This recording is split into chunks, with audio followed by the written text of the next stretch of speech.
en las diferentes programaciones, pero también les hacemos un adelanto de los temas que vamos a estar desarrollando hoy en Tarde Noticias. ¿Qué pasa? El dólar se desplomó y muchos se preguntan, ¿va a bajar los precios de la canasta básica familiar? De hecho, que se registran pequeñas reducciones. Desde el gobierno dicen que esto tiene que ir dándose. Hoy ya se hizo el anuncio de la baja del precio del combustible en Petropar, pero todavía queda mucho por reducirse. Vamos a estar hablando de eso hoy en Tarde Noticias.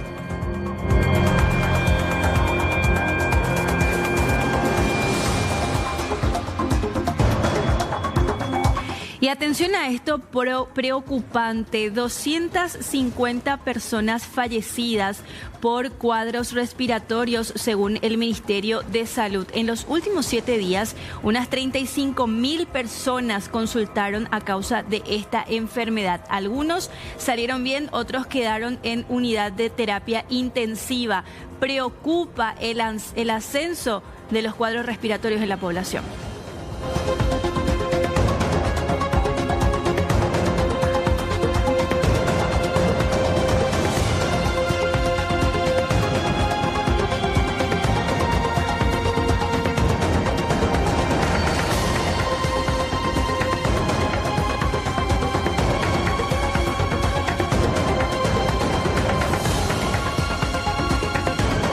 Con 8, momento de repasar los datos del tiempo. Así se encuentra la ciudad capital a estas horas de la tarde.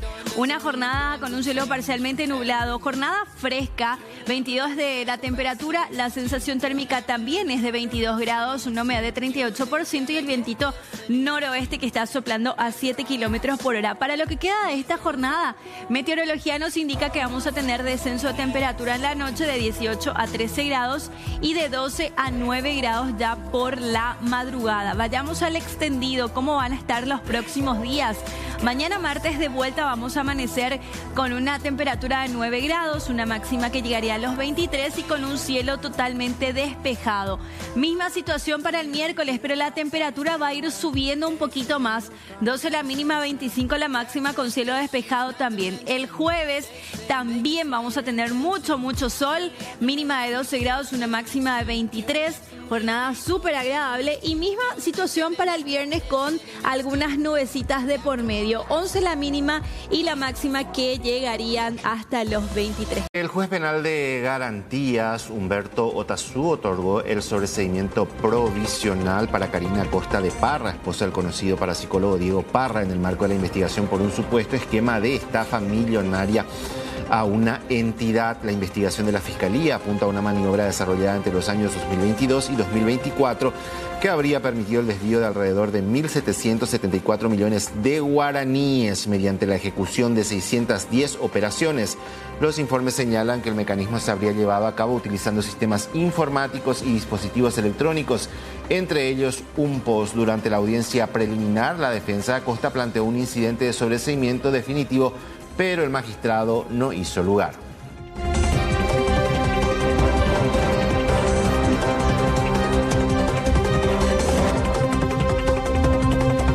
Y atención a esto porque para las 9 de mañana martes en la bicameral del Congreso fue convocada la audiencia pública donde analizarán el precio de la carne. La senadora Lilian Samaniego impulsó un pedido de informe aprobado por el Pleno a la Secretaría de Defensa del Consumidor y a la Comisión Nacional de Competencia sobre la suba de los precios de la carne vacuna. Los legisladores piden que las instituciones actúen con celeridad para evitar una crisis. Alegaron que recibieron varias denuncias sobre familias que deben recurrir a ingresos extraordinarios para cubrir el alimento diario. Los senadores pidieron convocar a ganaderos, propietarios de frigoríficos, empresarios para debatir la problemática vigente.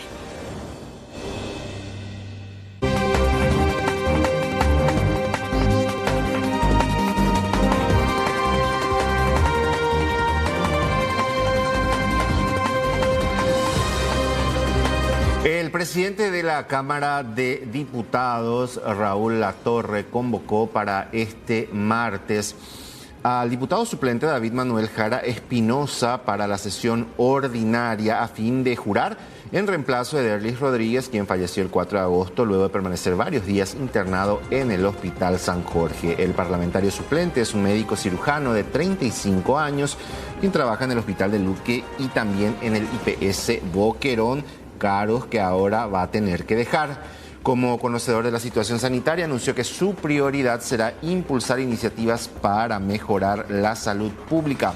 El médico es hermano menor del intendente de NU, Arturo Rey Jara, junto a quien trabajó y activó en política.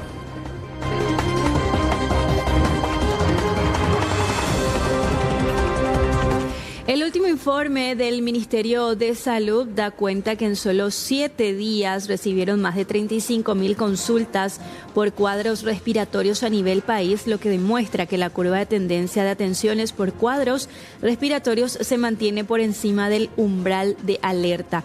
También se registraron pacientes con cuadros graves, 337 personas necesitaron ser hospitalizadas y 7 fallecieron.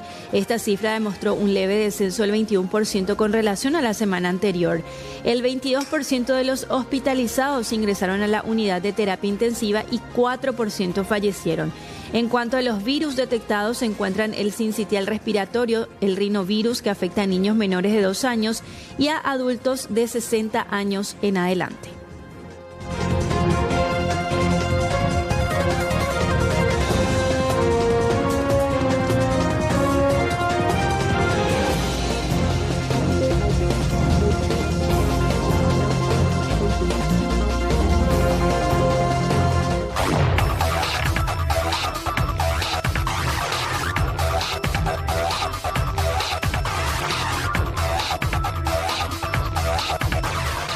Y ya trabaja en vivo nuestro compañero Jorge Escurra. ¿Cómo estás? Buenas tardes.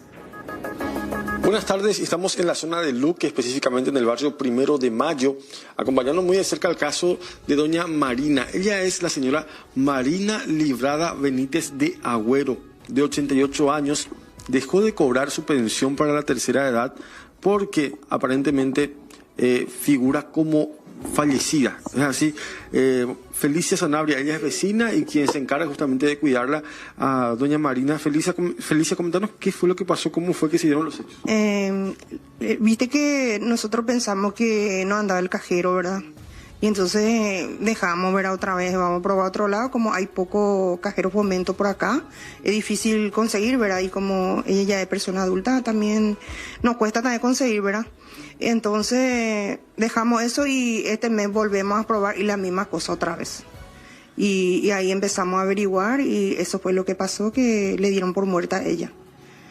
Y nos enteramos y nos sorprendió mucho y entonces yo le pedí ayuda a la señora, ¿verdad? A mi vecina, a ver si en este caso qué podemos hacer. Por esa razón le estamos molestando, ¿verdad? Porque ella es una persona que, o sea, tiene sus gastos, obviamente, como una persona de tercera edad. Sí, muchísimo gasto tiene. Ella es imposible ya así movilizar en colectivo, más es imposible, hay que en bolo únicamente. Y tiene también su alimentación y medicamentos que comprar, ¿verdad? Y todo eso para movilizar me cuesta mucho y tenemos que movilizar en bol y tiene mucho gasto.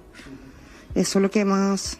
Yo lo que más les pido que por favor si les pueden dar otra vez su platita porque eso le hace falta a ella para sus medicamentos. ¿Vos sos la que se encarga de cuidar? Sí, yo soy la que me encargo de cuidar con ella, estoy casi 24 horas al día. ¿Y los hijos? Y su hija es docente, ella casi no se queda porque ella, como usted sabe, tiene que trabajar también para que no nos haga faltar nada, ¿verdad? ¿Una sola hija tiene? Tiene otra hija, ¿verdad? Pero la otra hija está en Argentina, ella también la ayuda a su mamá. Y también tiene su hijo, ¿verdad? Que es también problema cardíaco, tiene el señor, es enfermo también. Y él, por ejemplo, es por día cero nomás. Lo que poco gana, ¿verdad? También la ayuda a su mamá. No puedo negar también eso.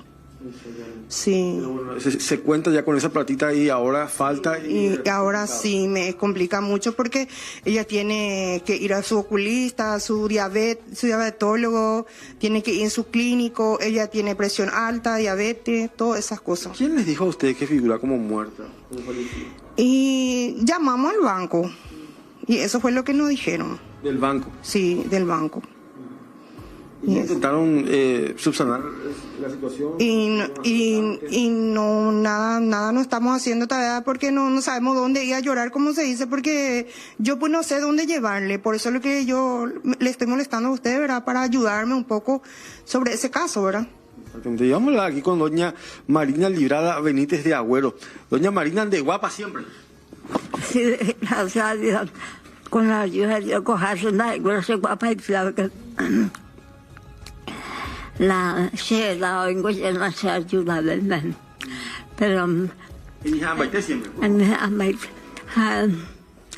hay que tener con los plátanos porque la reconciliación es un ayuda fruta también. Ayuda,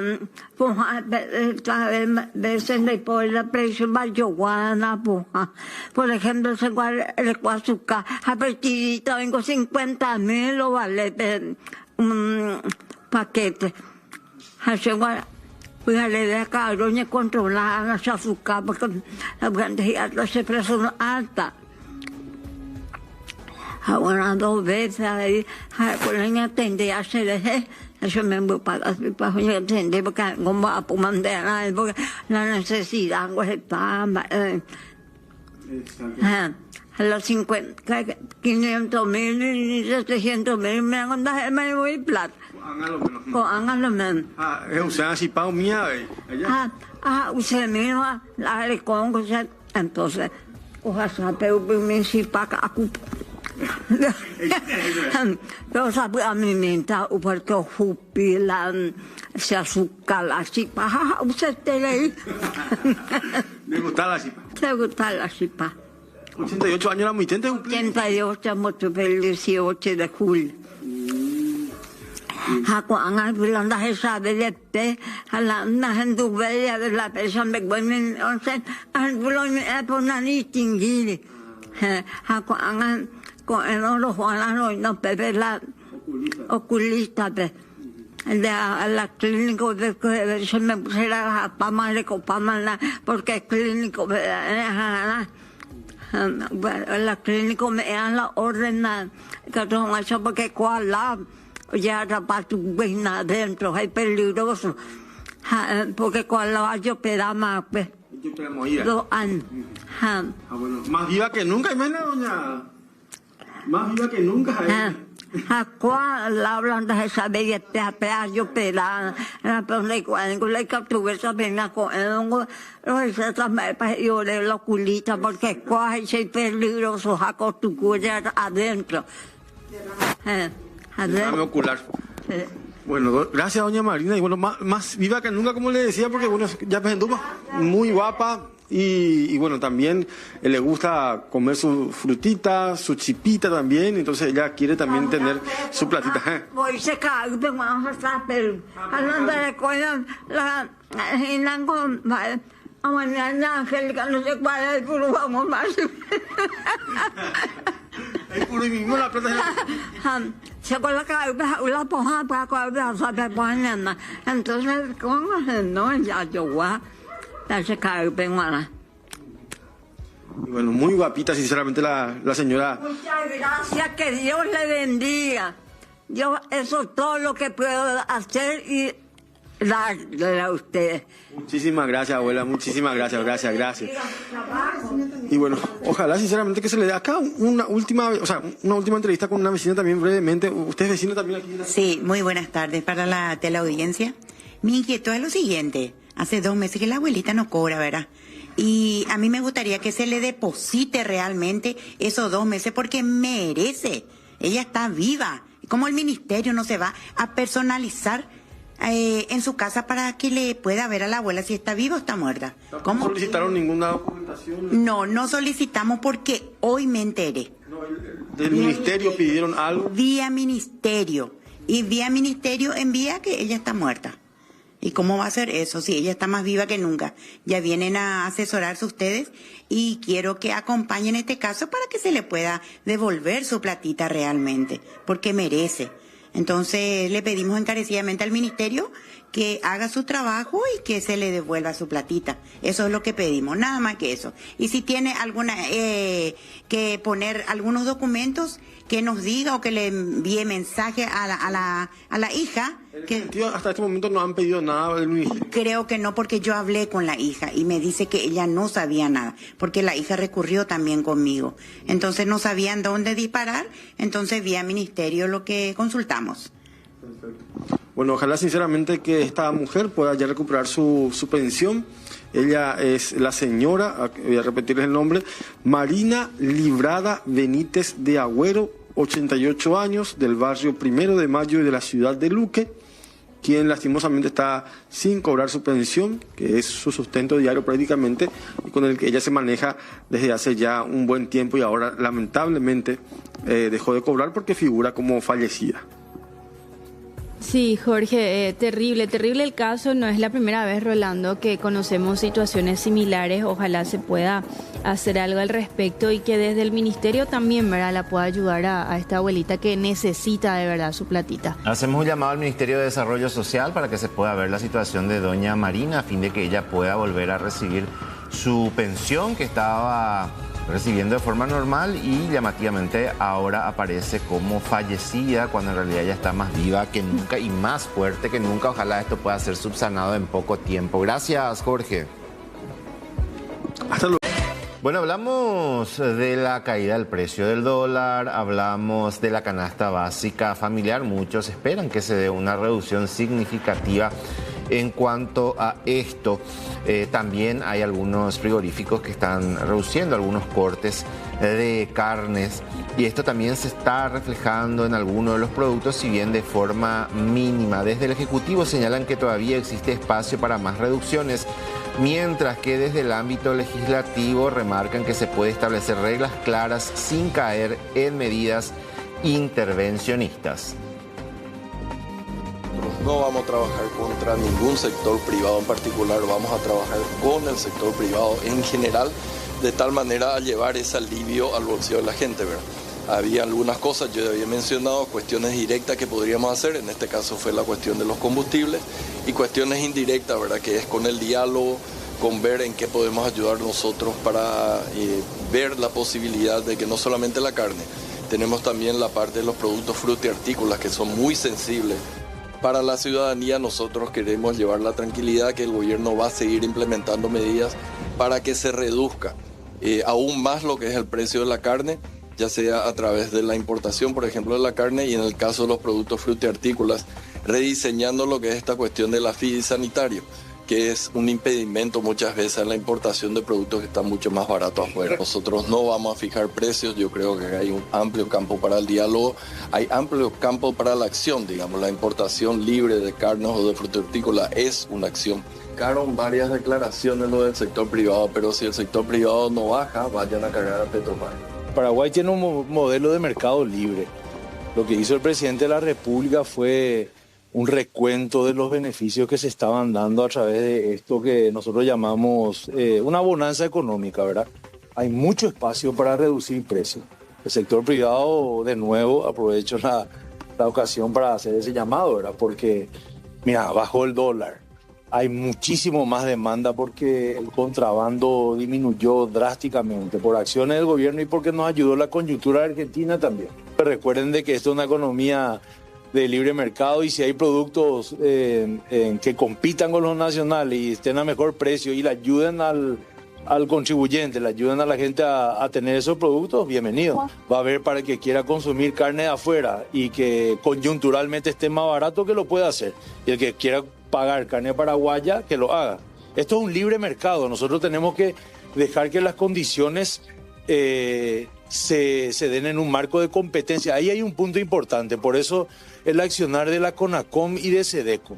La CONACOM, que tiene la instrucción, sí, del presidente de la República a que en segmentos en donde hay pocas empresas no haya colusión, que significa, para que todos entiendan, cuando dos empresas se ponen de acuerdo en el precio para no competir. Eso sí está penado y es un delito. El Estado tiene que ver la forma de que, sin que sea un Estado intervencionista, en el libre mercado pueda poner reglas claras con respecto a la suba especulativa de precios combustible y carne, ¿verdad?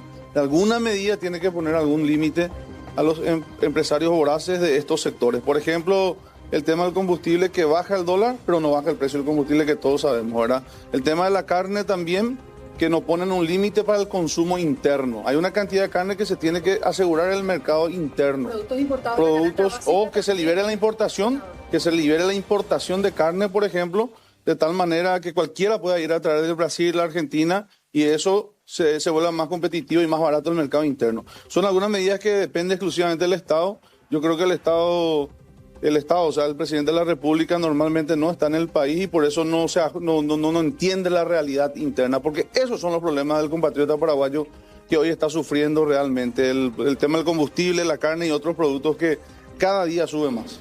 Y hablando de reducción, el gobierno anunció también la baja del precio del combustible en Petropar. Hablamos de 250 guaraníes en todos sus combustibles, medida que ya rige en prácticamente todas las estaciones.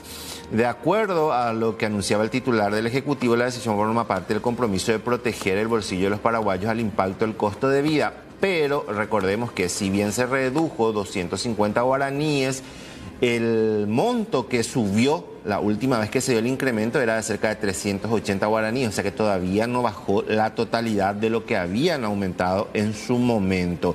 Señalan que cada reducción tiene un efecto directo en el transporte, la producción y los precios de productos básicos, buscando así un alivio para familias y también para sectores económicos. Sí, 250 por litro. Sí. En su caso, por ejemplo, ¿cuántos litros le carga su vehículo? Y yo ahora estoy cargando los 350.000 guaraníes. Y no sé cuánto sería el ahorro, ahora voy a darme cuenta. No, y es una ayuda a la ciudadanía, necesario. Creo que hoy en la mañana escuché por la televisión, sí. Bueno, bien, mal, más o menos, por lo menos para aguantar. Y yo creería que deberían de bajar más. Porque al subir el dólar ellos buscan excusas para alzar combustible, pero cuando baja no pasa nada. Bueno, y vamos a hablar de esto, del registro único para los pacientes oncológicos, luego del lapidario informe de la Contraloría General de la República sobre numerosas irregularidades en el INCAN durante diferentes administraciones, principalmente relacionado a medicamentos. La ministra de Salud, María Teresa Barán, sostuvo que se está avanzando en el registro único de pacientes oncológicos, además de activar 13 nuevos protocolos. Saben de que estaban las observaciones de la Contraloría. Nosotros, como un plan de mejoramiento, ya hemos iniciado hace tiempo. Una de las cosas que sí estamos trabajando es en el registro único de los pacientes oncológicos. La semana tuvimos también una reunión con el presidente del IPS para hacer un listado único de medicamentos oncológicos entre salud e IPS para poder mejorar el acceso a los medicamentos. Y algo sumamente importante, la semana pasada nosotros hemos lanzado los protocolos, 13 protocolos de manejo de las patologías más frecuentes oncológicas. De patologías sólidas son 5, patologías oncohematológicas son 8. Eso también nos va a ayudar a nosotros a poder mejorar y poder dar respuesta a los pacientes oncológicos con respecto a lo que es el INCAN. O sea, nosotros vamos a seguir trabajando, vamos a seguir fortaleciendo, así como dijo hoy también la ministra de Obras. Después de 40 años estamos haciendo el mantenimiento de la infraestructura ya existente del INCAN. Bueno, hablamos también de reportes que se dieron en las últimas horas y este caso que llama poderosamente la atención, que había ocurrido en Capiatá, Kiara. Quiero que escuches el video, vamos a poner el comienzo con el ambiente y luego vamos a analizarlo.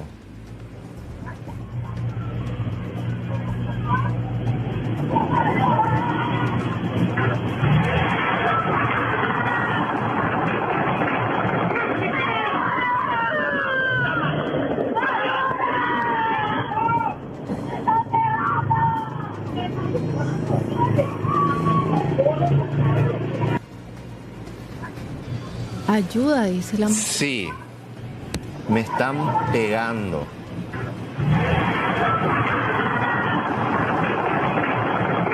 El video es incluso un poco más extenso porque se toma también otro ángulo, la parte de atrás del vehículo.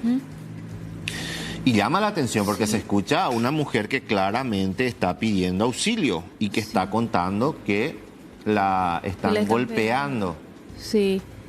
¿Qué vehículo este que vos que sabe mucho? de Este vehículos? parece un Ractif. Y se iba con la ventana abierta, es Sí, decir, baja, los con la vidrios ventana, bajos. Sí, del lado del acompañante con el vidrio bajo. Y eso le llamó la atención a los vecinos porque, a ver, no es normal en un barrio tranquilo por lo que se observa allí. Esto fue En ver. Capiatá. Sí, fue en Capiatá. Ahora lo que estoy tratando de ver. Campo Verde de Capiatá, dice. Sí, por la hora. 11 de la mañana de hoy. Hoy. 11 de la mañana. Imagínate, 11 de la mañana alguien pida auxilio, te va a llamar la atención. No, totalmente. Aparte, se le escucha desesperada a la mujer, la forma en cómo gritan, cómo pide la ayuda, ¿verdad? Y se escucha la voz de un hombre, también se le escucha en el fondo. Sí. Como diciéndole algo, Que se ¿verdad? Que se calme, calme o algo, Pero ella se ¿verdad? escucha claramente que dice, ¿verdad? Ayuda, me están pegando, me están pegando. Entonces eso tiene que llamar la atención. La policía debe activar también los protocolos. Hablamos de un posible caso de violencia de una persona que estaba pidiendo ayuda. Creo que incluso con algunas imágenes, si es que le dan un seguimiento, se va a poder identificar la placa del vehículo y llegar a la persona a fin de poder saber el contexto de la situación. Totalmente. De hecho que, según la denuncia, ¿verdad? Hubo vecinos que intentaron seguirlos, que los siguió, pero lastimosamente no los pudo alcanzar, ¿verdad? Es la denuncia que nos llega, ¿verdad? Se le siguió el vecino y de hecho que se le vea una moto girar detrás de ellos. No sé si es la persona que le siguió, ¿verdad? Podría ser. Allá viene, ¿ves? En el circuito de abajo se le ve a la motocicleta girar detrás de ellos y yo no sé si es el vecino que intentó seguirlo, ¿verdad? Pero la persona que lo siguió ya no lo pudo alcanzar al vehículo, lastimosamente, ¿verdad?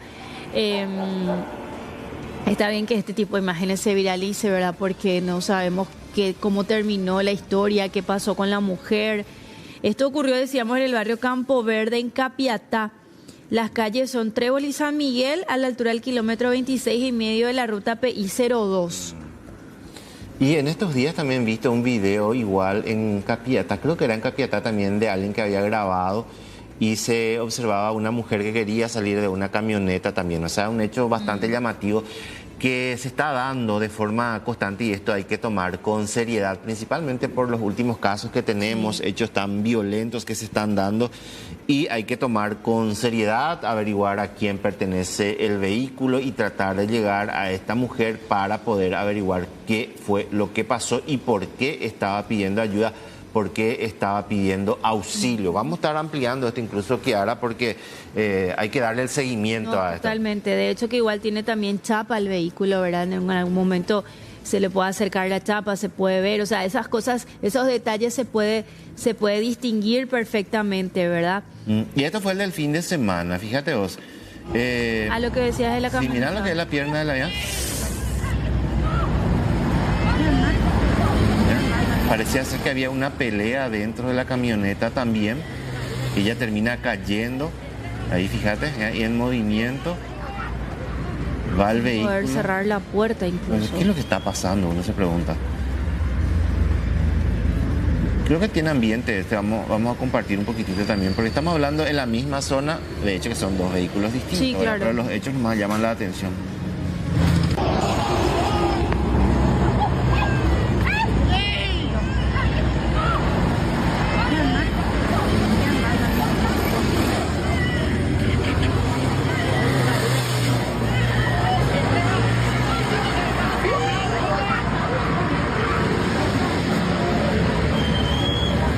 Se le lleva también al motociclista que tuvo que salir de la banquina porque ahí recién, fíjate ahí recién cierra la puerta del vehículo y se escuchaba el llanto de un bebé. Una criatura. Sí, se escucha bastante bien. ¿Y esta es sobre la ruta PI 02 también? Sí. Sí, por la avenida que se ve, se puede distinguir perfectamente.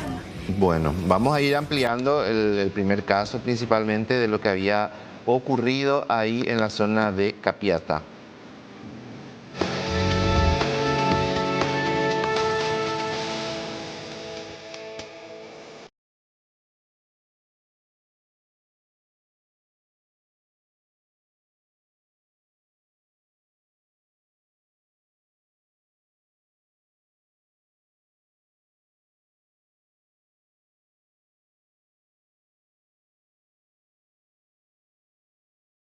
Bueno, vamos al segundo departamento aquí ahora para hablar de un accidente tremendo que ocurrió también. Fíjate las imágenes de estas dos mujeres que venían sobre esa motocicleta y el vehículo que yo no sé, no entiendo qué pudo haber pasado, pero les llevó por delante.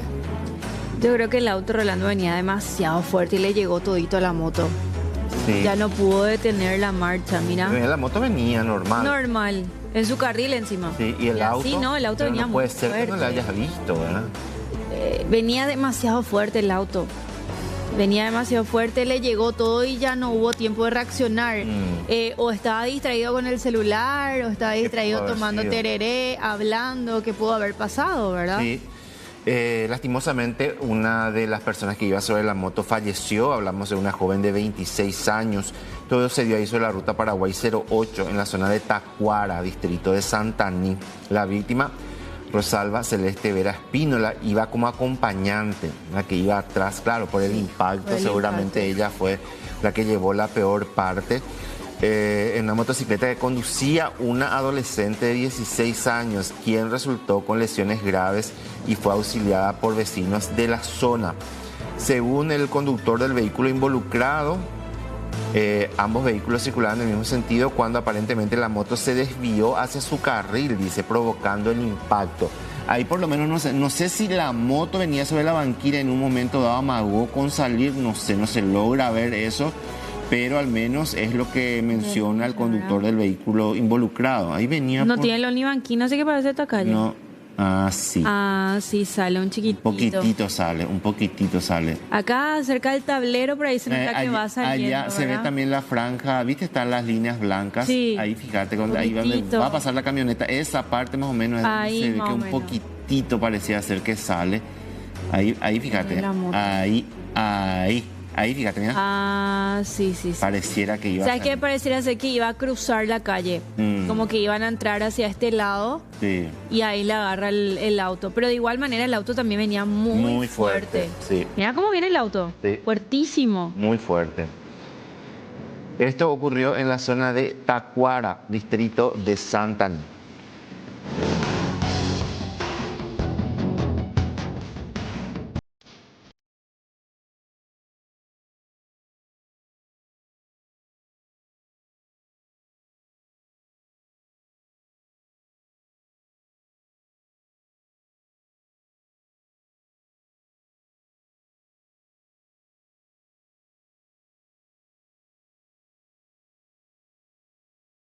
El juicio oral y público a los 3 personales que participaron del tratamiento de conducto que terminó con la muerte de la niña Tirsa Belén Portillo Franco, de 9 años, en una clínica odontológica de Loma Puntá, se iniciará el miércoles 8 de octubre al mediodía.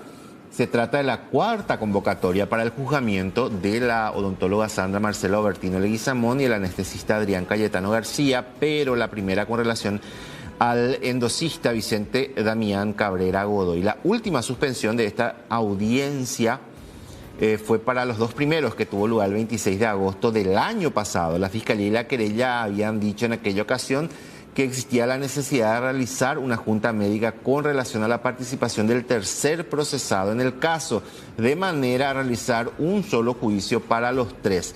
El tribunal está a cargo de los magistrados Celia Salinas, integrado por Víctor Alfieri y Olga Ruiz.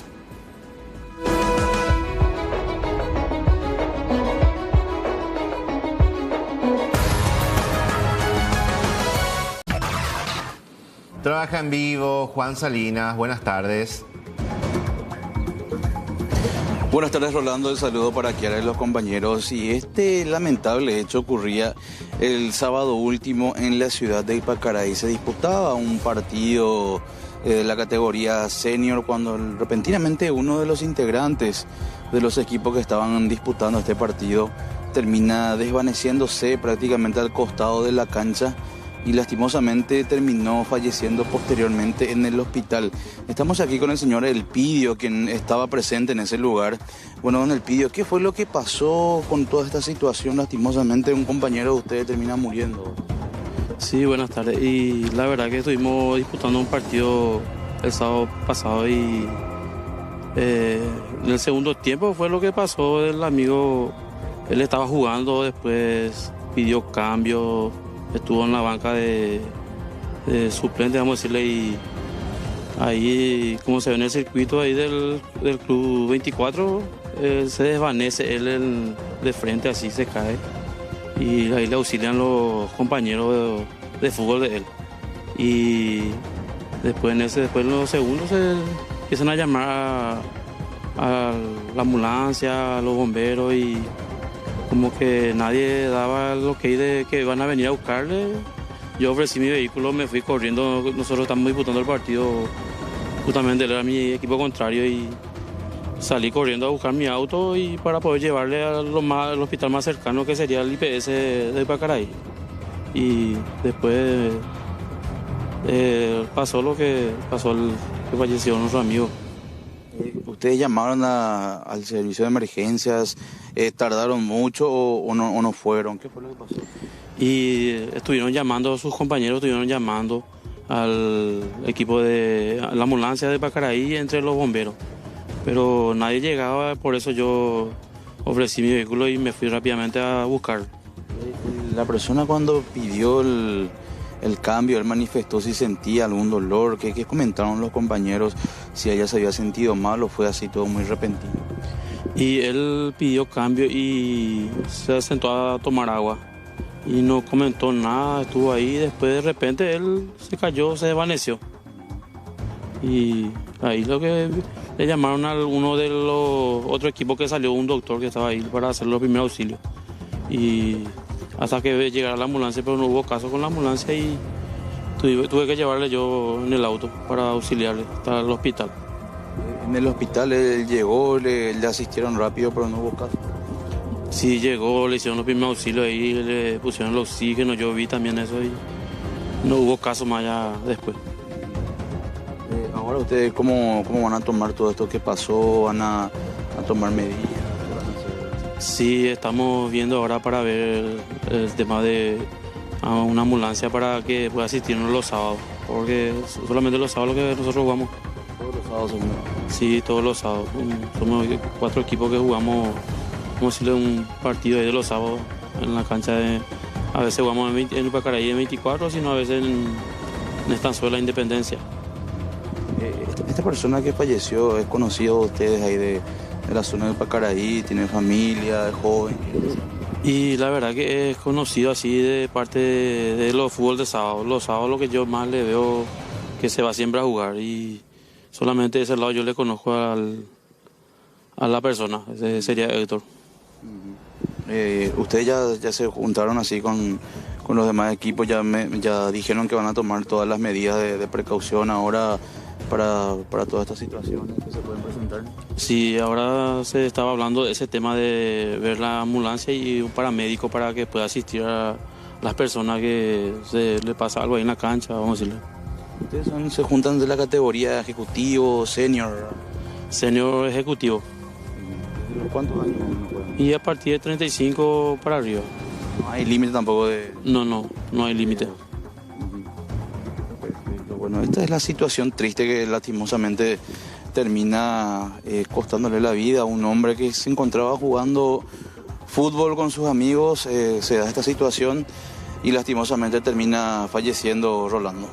Sí, una verdadera pena, no es la primera vez que, se insiste con la necesidad de contar con equipos o ambulancias en actividades como esta, ya que se repite con frecuencia, lastimosamente, y quizá este hombre, si es que recibía un atendimiento más rápido, quizá pudo haber salvado su vida. Una pena que terminó de esta manera una persona tan joven, Juan. Es así, Rolando, y ahora ya se van a tomar las medidas correspondientes de solicitar también la presencia de personal médico también para cualquier eventualidad que pueda presentarse en estos encuentros deportivos. Ahí está, Juan, vamos a darle el seguimiento, vamos a preguntar también de qué medidas más se van a adoptar, porque definitivamente se tiene que hacer, y vamos a ver qué pasa más adelante. Muchísimas gracias.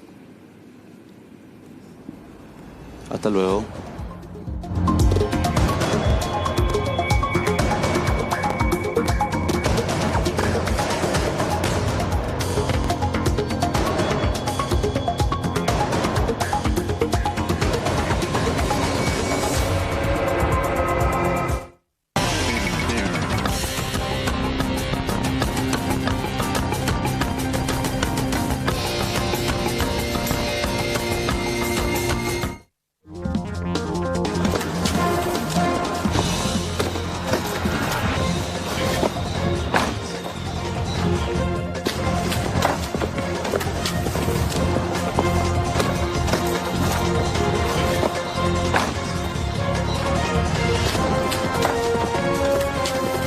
La policía civil de Bellavista confirmó la detención del hombre que estaba siendo buscado por el feminicidio de Dayana Ferreira Bobadilla.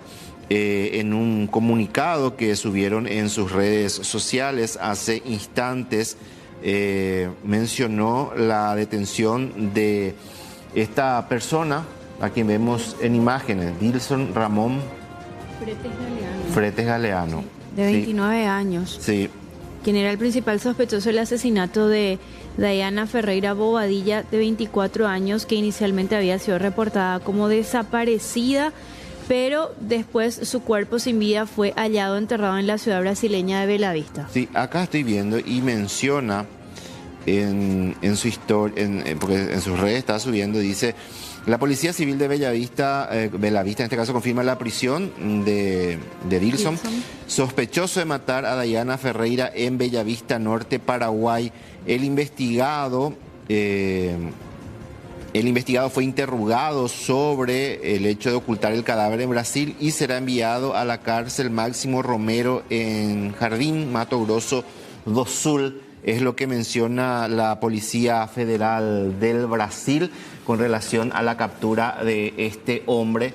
Él se presentó en el transcurso de esta mañana y dice que lo hizo luego de ver el video de su madre, que llorando había pedido que se ponga a disposición de las autoridades. Entonces él, en compañía de un abogado, decidió hacerlo y finalmente se dio por detenido. Él ya va a ser enviado a una cárcel. La comunicación también ya fue realizada a la fiscal del caso, Mirta Martínez, y la policía paraguaya incluso tuvo la posibilidad de dialogar con él por medio de la Policía Civil brasileña, y él dice que cayó en muchas contradicciones, pero finalmente terminó relatando cómo ocurrió el hecho. Y no sé si tenemos para compartir lo que decía el jefe policial con relación a esto. La unidad policial también nos pudo manifestar que él ese día martes llegó a encontrarse con Dayana allá a la orilla del río Apa, en esa zona conocida como Guavira, y que ahí él cometió el hecho y que fue él el que arrojó la motocicleta de Dayana hasta el río y después la cruzó supuestamente en forma sin utilizar un tipo de embarcación, vamos a decir que nadando pasó el río con el cuerpo allá y llegó a enterrar esa zona. Ese día martes fue eso, comisario. ¿A qué hora? Él nos explicó más o menos qué hora cometió eso. Y eso nos manifestó que fue el día martes a partir de las 8:30, las 9 de la noche. Él se citó con Dayana y tuvo una conversación y una discusión ahí en ese lugar, y que él decidió y tomó esa decisión de atentar contra la vida de la madre de sus hijos. Y él dijo que actuó solo para enterrarlo en la fosa. En todo momento manifestó que actuó solo. Todas estas manifestaciones que yo le estoy diciendo a usted están escritas y redactadas en un acta de procedimiento, en un acta de manifestación que va a ser elevado totalmente al Ministerio Público. La Fiscalía de la Unidad número 3 ya está en conocimiento de la actuación policial realizada el día de la fecha. Bueno, ahí está lo que decía el comisario al respecto. Hoy encontraron, o sea que hoy no, que este fin de semana encontraron la motocicleta de la mujer. Tenía una chapa Mercosur, encontraron en aguas del río Apa. Fueron los pobladores del lugar también lo que encontraron. Y también lograron rescatar, es un elemento muy importante, lo que decía el comisario, entre otras cosas, es que el crimen ocurrió en el lado paraguayo y prácticamente nadando con el cuerpo cruzó al lado brasileño, donde finalmente terminó depositando el cuerpo de Dayana Ferreira, de 24 años, dentro de una fosa. Eso es al menos lo que él llegó a relatar a los intervinientes.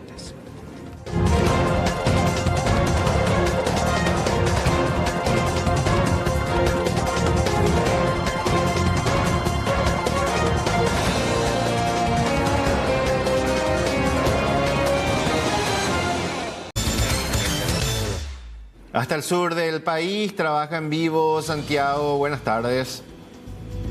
Buenas tardes, Rolando, Kiara, toda la gran teleaudiencia. Asimismo, vamos a hablarles sobre este caso.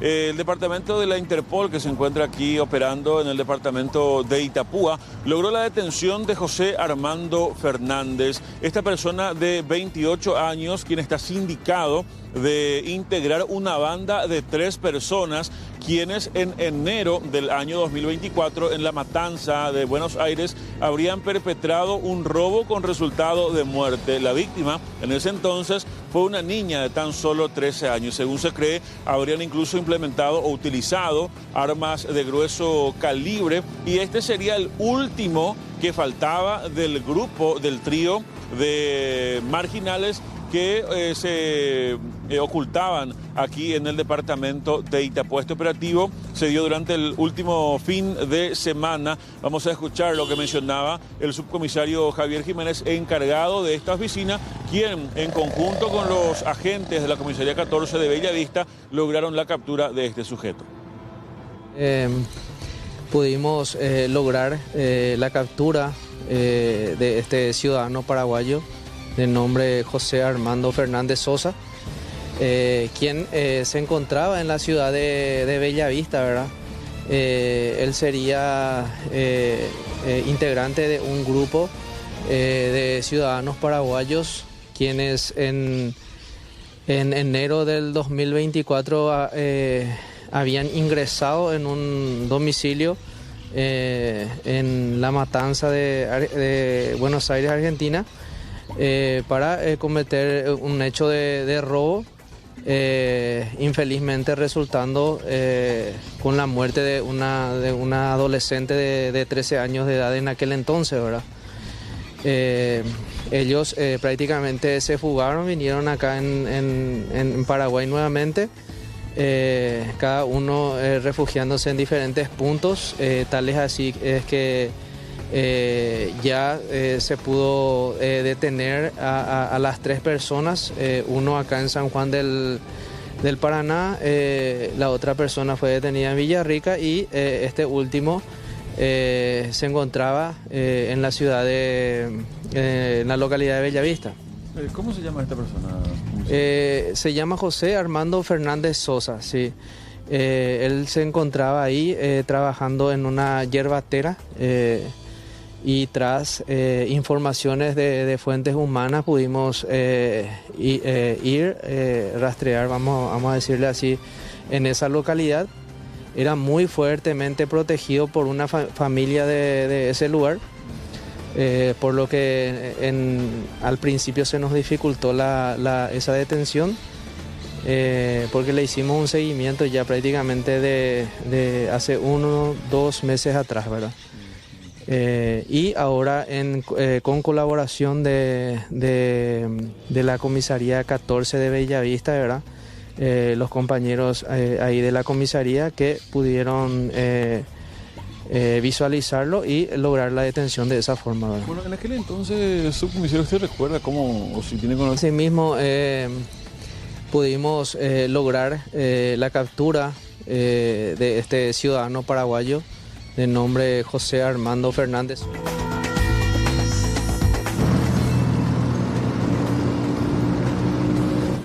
Bueno, ahí está entonces, Santiago, importante captura la que realizó la policía. Asimismo, es un resultado positivo porque es un trabajo de aproximadamente 2 meses y decía el subcomisario Javier Jiménez que incluso él tenía la protección de una familia muy importante de la zona y el hecho en sí también bastante grave porque la banda tenía información supuestamente de que en esa casa, en La Matanza de Buenos Aires habría un millonario botín, pero a fin de cuentas terminan asesinando a una de las integrantes de la familia, una niña en ese entonces todavía de tan solo 13 años y es el último que faltaba por detener y bueno, ya están a disposición de la justicia argentina e inicia también las gestiones para ser extraditado al vecino país. Perfecto, Santiago, gracias por el reporte desde el sur del país.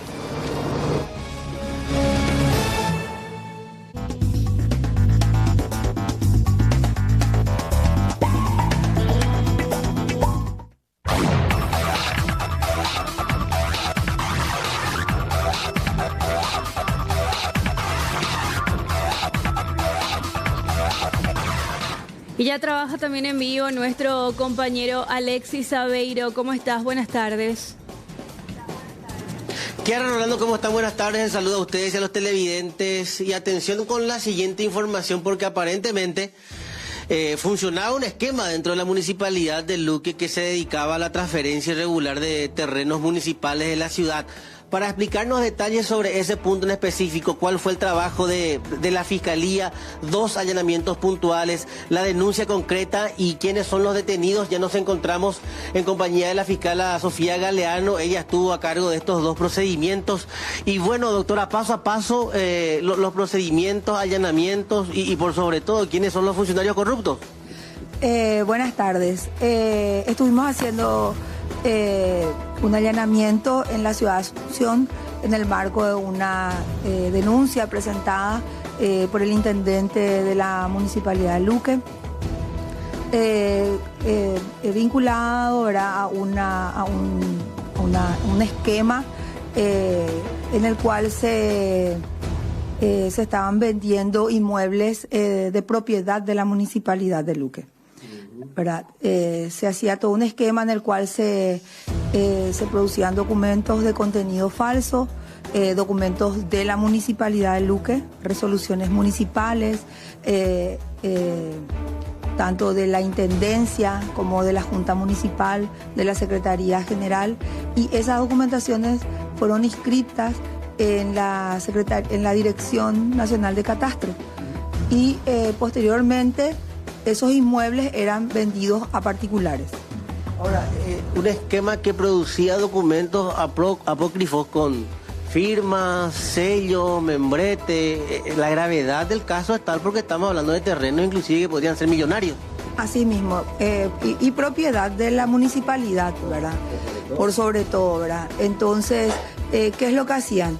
Esos inmuebles, por ejemplo, se hacía la mensura administrativa, se hacía todo y salía a tu nombre, ¿verdad? Vos solicitabas la mensura administrativa, solicitabas y posteriormente comprabas el inmueble, ¿verdad? Ese inmueble que vos comprabas a una suma baja, ¿verdad? Porque son la municipalidad tienen su carácter de persona privada, ¿verdad? Esa posibilidad, ¿verdad? Entonces, y vos posteriormente vendías a sumas altísimas, pero la documentación era toda falsa. O sea, nunca la municipalidad te expidió nada, nunca la municipalidad te vendió, nunca se hizo la mensura administrativa, nunca se hizo nada. O sea, quienes iban a adquirir esos terrenos estaban en conocimiento de esta complicidad, entonces fueron estafados. O sea, los que compraban ya por el precio millonario, ellos no tenían conocimiento de nada. Los supuestos compradores. Los supuestos compradores, sí. No tenían conocimiento ya de esa parte. Ahora, y con respecto a la empresa de bienes raíces que también intervino. Sí, Nosotros hicimos un allanamiento en busca de esos documentos justamente. Encontramos mucha documentación importante que creo que va a ser pertinente y va a ser de mucha utilidad para la investigación. Ahora vamos a analizar todo eso que trajimos, ¿verdad? Y vamos a ir atando cabos porque ya tenemos mucha información también, ¿verdad? Y el objetivo era justamente eso, ¿verdad? Obtener documentos y que vayan avalando nuestra hipótesis también, ¿verdad? ¿El primer allanamiento fue en la municipalidad? No. Nosotros hicimos hoy un allanamiento, un anterior allanamiento se hizo en una escribanía en la ciudad de Fernando de la Mora. Y el allanamiento de hoy fue en una empresa, en una oficina que se dedica a bienes raíces, ¿verdad? Ahora, fiscal, con respecto al punto específico de esta oficina de bienes raíces, ¿podría ser cómplice de otros? Justamente. ¿Con otras municipalidades? Y con otras municipalidades también podría ser, pero también otros inmuebles. Nosotros pues tenemos una denuncia puntual sobre un inmueble con una cuenta corriente catastral, ¿verdad? Unas personas que se acercaron a la municipalidad a averiguar sobre ese inmueble que se les estaba ofreciendo, ¿verdad? Y es ahí que surge esto, ¿verdad? Porque la municipalidad toma conocimiento de la situación, porque cuando se acercan a explicar por qué estaban averiguando, ellos dicen, no, pero este inmueble no tiene ni cuenta corriente catastral, ni no está para la venta, ni nada, ¿verdad? Y ahí es que la municipalidad empieza a hacer averiguación y posteriormente hace la denuncia. Pero ahora, en estos meses que se fue generando esta investigación, surgieron otros inmuebles más en la misma situación, porque la municipalidad, ¿qué es lo que hizo la municipalidad en este tiempo? Estuvo revisando las documentaciones y se fueron percatando de otros inmuebles que presumiblemente habrían tenido o corrido la misma suerte. Entonces, la denuncia se amplía, ¿verdad? Ya por otros inmuebles, otros sí, y entonces nosotros estamos abocados a eso actualmente. Por último, ¿el nombre de los funcionarios? No puedo dar, y más todavía que estamos, si bien estamos avanzados en la investigación, existen muchísimas cosas que debemos hacer aún y no quiero entorpecer la investigación. Gracias, fiscal. Bueno. Sofía Galeano, con respecto a esta intervención, reiteramos, hay personas detenidas, no se puede publicitar el nombre, no explicaba por qué, y cómo funcionaba el esquema bastante claro, falsificar documentos municipales para la venta o expedición de terrenos. Sí, Alexis, nosotros vamos a seguir muy de cerca este caso, vamos a seguir de cerca tus reportes también. Muchas gracias.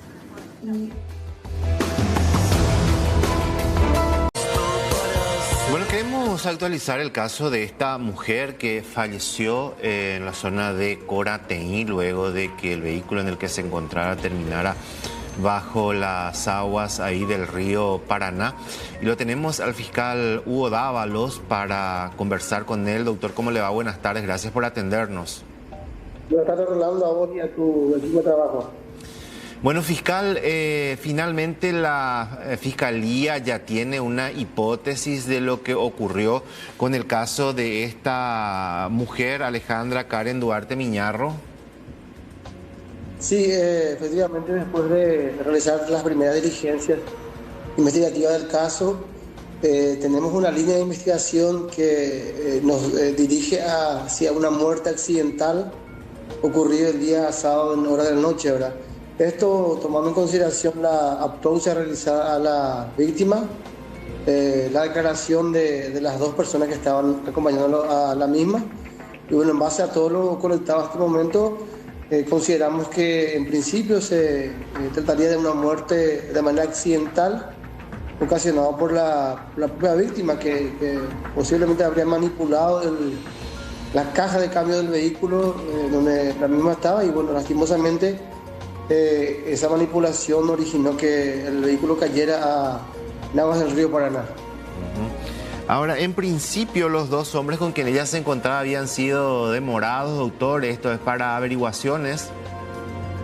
Sí, ellos fueron demorados a los efectos, primeramente de evitar, porque ese día sábado había una turba que estaba muy nerviosa por la situación y para evitar que sean agredidos y después también para recabar la información de esas dos personas, ya que son los mismos quienes han estado presentes en el lugar. Ellos serían los que tendrían la información real y verídica de lo que ha ocurrido, ¿verdad? Esto también, además de una tercera persona, que sería un militar que prestó los primeros auxilios al pedido de socorro de parte del señor Nicolás Aquino, quien es concubino de la víctima. Ahora, fiscal, ella no sabe manejar, ella no tiene conocimiento de tema de vehículos, por eso se habla de que habría sido accidental. Sí, más que nada porque el vehículo estaba siendo conducido al momento del ingreso a la playa. El vehículo estaba siendo conducido por el Nicolás Aquino, quien sería el concubino de la víctima. Ellos llegaron aproximadamente a las 10 horas en la playa. Tenemos el circuito cerrado de cuando ingresa el vehículo hasta la zona de la playa. Y bueno, según mencionan los dos acompañantes, ellos refieren que se bajan las tres personas bajan del vehículo. Los varones, Nicolás Aquino y su acompañante Cristian Pereira, se dirigen hacia un lugar donde el día anterior estaban pescando, ¿verdad? Unos 50 metros aproximadamente de distancia de donde quedó el vehículo. En el lugar donde queda el vehículo también se queda la víctima, digamos, fuera del vehículo, y en un momento dado ella vuelve a ingresar al vehículo ya del lado del conductor.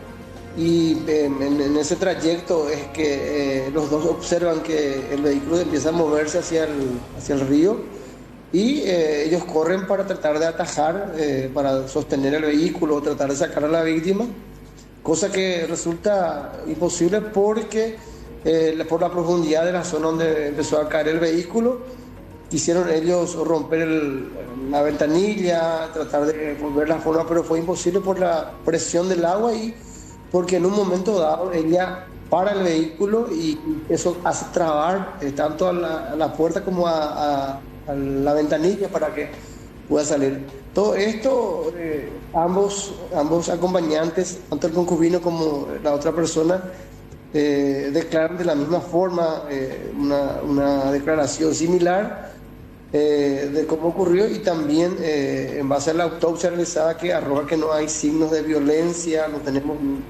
ningún tipo de violencia externa constatada, y de que la causa de muerte es asfixia por inmersión.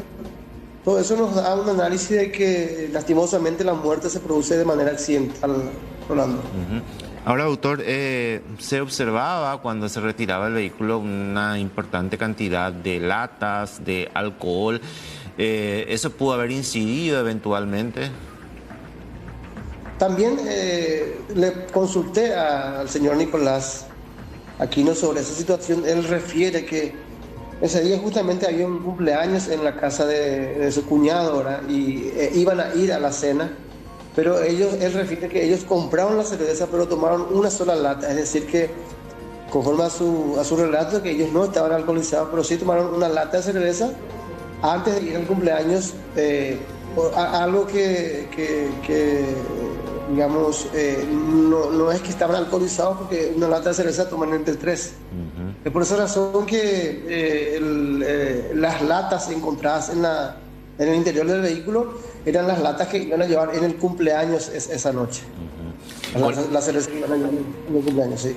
Con todo esto que se colectó en las últimas horas, doctor, entonces se dispuso la libertad de los dos que habían sido demorados inicialmente. Así mismo, nosotros accedimos a los mensajes de texto del ciudadano aprehendido.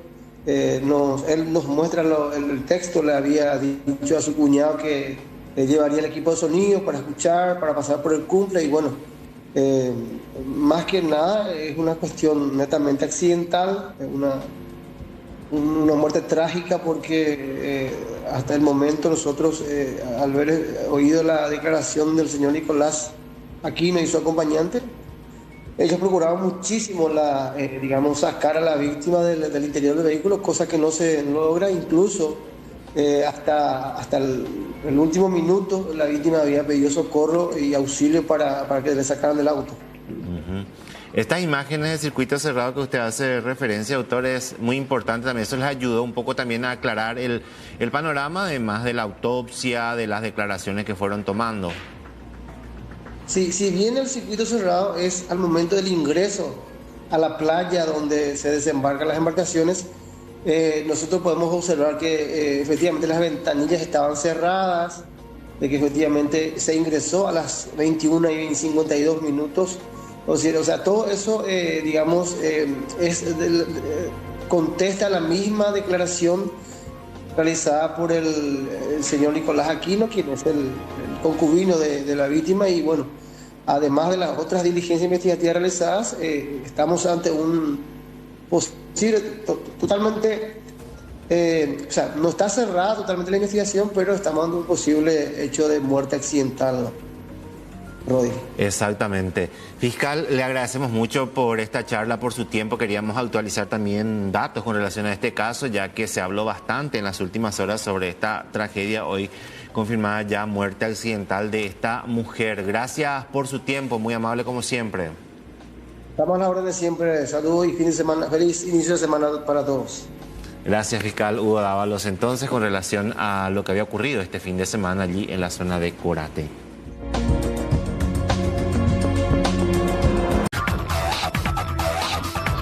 Vamos hasta la Cámara de Diputados, sesión que se desarrolla a estas horas de la tarde. Trabaja en vivo Araceli Romero para hacernos un resumen de cómo se encuentra esta jornada. Son varios puntos que figuraban en el orden del día. Hola Ara, ¿cómo te va? Hola Rolando, aquí marcando presencia desde las 12 de la tarde, puntualmente iniciaba esta sesión extraordinaria con 28 puntos en total. Como bien lo mencionaste, varios de ellos son muy importantes, algunos ya fueron tratados en el transcurso de esta jornada, como por ejemplo el proyecto que se encontraba en el punto número 4 del orden del día, la eliminación de la intermediación de la OPACI en licencias y otros procesos en los municipios nacionales, que fue rechazado por mayoría. ¿Qué proponía este proyecto? Proponía suprimir la participación de la OPACI en trámites como licencias de conducir municipales, para que sean los municipios quienes gestionen directamente. Varios parlamentarios, como la oposición, argumentaban que así se reducen costos, se va a mejorar la transparencia y se iba a eliminar cobros adicionales, manteniendo esa trazabilidad y control por parte de los entes públicos. Sin embargo, ese punto fue rechazado. Pasando en el punto número 5 también, que era la modificación de algunos artículos o leyes penales en materia de la lucha contra la corrupción, presentado por el diputado Dani Centurión, ese fue postergado. O sea, se va a dar unas 3 semanas, digo bien, de análisis para poder nuevamente tratarlo aquí en el Pleno. Y luego en el punto número 6 también, que es bastante interesante, que ya fue tratado el acuerdo de libre comercio Mercosur-Singapur, que aprobaba un tratado que creaba una zona de libre comercio entre Mercosur y Singapur, eliminando aranceles, estableciendo reglas para comercio de bienes, servicios, inversiones y propiedad intelectual. De esa manera diversificar mercados, mejorar la competitividad y aumentar las exportaciones. Fue aprobado en su mayoría. Y en estos momentos se está tratando el punto número 7, muy importante también. Se destaca que se puso énfasis lo que ocurre en el departamento del Guairá, porque este punto trata la prohibición del uso de cianuro y mercurio en minería, que prohíbe el uso de estas sustancias en la explotación mineral y sus procesos debido a su alta toxicidad y efectos negativos en la salud, en el ambiente y los recursos hídricos. En estos momentos están hablando los diputados, se encuentran debatiendo. Raúl Benítez es quien propuso aplazar este proyecto por 21 días para tener un análisis más profundo. Podemos escuchar brevemente lo que menciona ahora la diputada Jazmín Narváez sobre este punto en total. Podemos escuchar. El colega Raúl Benítez, disculpe que lo mencione, porque efectivamente el cianuro tiene condiciones como para acabar con la vida del ser humano en porcentajes ni siquiera demasiado elevados. Ahora, Lo que sí tenemos que hacer es seguir debatiendo sobre el tema, ¿verdad? Porque el mercurio es igualmente peligroso o tiene algún nivel incluso superior de peligrosidad. Entonces, lo que podríamos hacer es seguir abonando este proyecto de ley para ver qué es lo que va a ser más favorable para nosotros como consumidores. Entonces, por favor, si podemos postergar el tratamiento para tener la... Bueno, la diputada Narváez también apoya lo que mencionaba el diputado Raúl Benítez, Rolando, dio énfasis a un estudio que realizó la Universidad de Hueira en lo que ocurre en los campos de minería y de oro en Paso Yobay, de que hay mucha contaminación en las aguas, en los recursos hídricos y que afecta a la salud. Por ende, que están pidiendo ese plazo para que se pueda incorporar muchos datos más a este punto en general, que es la prohibición del uso de cianuro y mercurio en minería. Lo que buscan es que haya medidas de control, fiscalización y sanciones para proteger justamente el ecosistema y también el daño en cuanto a la salud. Sesión que está con los primeros puntos, por decirlo de alguna manera, en comparación a la gran cantidad de temas que van a ser debatidos, y lo más probable que este en particular, Araceli, sea postergado para un mejor estudio y seguramente se va a fijar nuevamente para próximas sesiones. Atento a las novedades allí en la Cámara Baja, vamos a volver contigo en cualquier momento. Gracias, Rolando, hasta luego.